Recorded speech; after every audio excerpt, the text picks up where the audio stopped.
foarte bună și locația e superbă, foarte mulți developeri, interacțiuni interesante.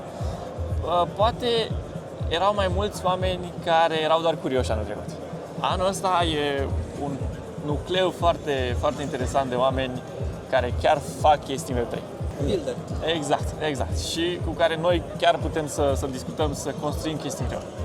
Eu am fost surprins să văd că sunt foarte mulți străini la conferință prezenți, builderi, developeri, hackeri și asta îmi spuneau și colegii că spre deosebire de alte conferințe de conferința de anul trecut s-a vorbit foarte mult în engleză. Lucru care este un lucru, arată că ecosistemul românesc redevine relevant sau din ce în ce mai relevant la nivel global și e foarte mișto să avem oameni interesați să se afișeze sau să participe la conferințe la noi în țară, pentru că asta arată că am crescut și suntem încă un actor relevant în industrie. Venue e mișto, original și inclusiv panelurile sunt tehnice și asta înseamnă că este despre a construi, despre a dezvolta împreună, ceea ce e un lucru foarte fain. Multe fețe noi.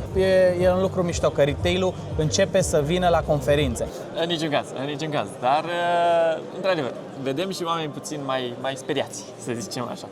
Totuși, e un moment de introspecție, să zic așa, în care putem să ne retragem puțin din a băga prea mulți bani și a învăța mai multe, să fim mai wise și mai pregătiți pentru următorul pas din piață. Retail-ul s-a oprit din a investi fără să verifice, se educă, Binance School, Binance Academy sunt locuri de unde poți să tragi informație ca nou în cripto, iar pe de altă parte, chiar dacă lumea zice în momentul de față avem o scădere a întregii pieți, toată lumea în depresie, n-am observat sincer o depresie. Lumea folosește timpul ăsta de respiro pentru a-și pune la punct foarte multe lucruri intern, pentru a dezvolta, pentru a solidifica, pentru a repara lucruri pe care nu ai timp să le faci în momentul în care ești în full proces de vânzare, în bull market. Lucru care este extrem de sănătos. Tehnic se spune că o corecție sănătoasă, că se fundamentează și se solidifică lucrurile. Nu am observat tristețea de care se vorbește în media sau de depresia din zona de cripto. Personal, cred că totul este ciclic. În momentul în care te documentezi, poți să iei o decizie asumată și corectă cu privire la ceea ce trebuie să faci ca să ieși din impasul în care te afli. Da, și cred că e important să înțelegem că suntem din ce în ce mai legați cu piața de capital în momentul ăsta și ar fi ideal să vedem și ciclitatea de acolo. Am două aspecte super similare. Mulți oameni spun că industria de cripto nu seamănă cu industria pieței de capital și am două exemple fantastice. Zilele astea, dacă vă uitați pe creșterile sunt de 0.85, 0.35, așa e și pe piața de capital.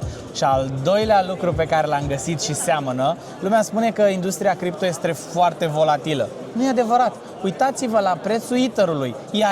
Același valoare avea Ether-ul și acum 4 ani de zile. Păi, cum putem să vorbim despre volatilitate când Ether-ul își păstrează aceeași valoare timp de 4 ani de zile? Am zis asta și într-un panel ieri.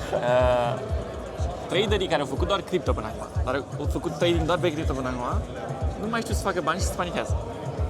Traderii care au făcut și piața de capital, investiți și pe piața de capital, înțeleg parcă marketul perfect în momentul ăsta. E un semn. Mulțumim mult de tot și sperăm ca ediția de anul viitor să fie pe toate etajele Bibliotecii Naționale.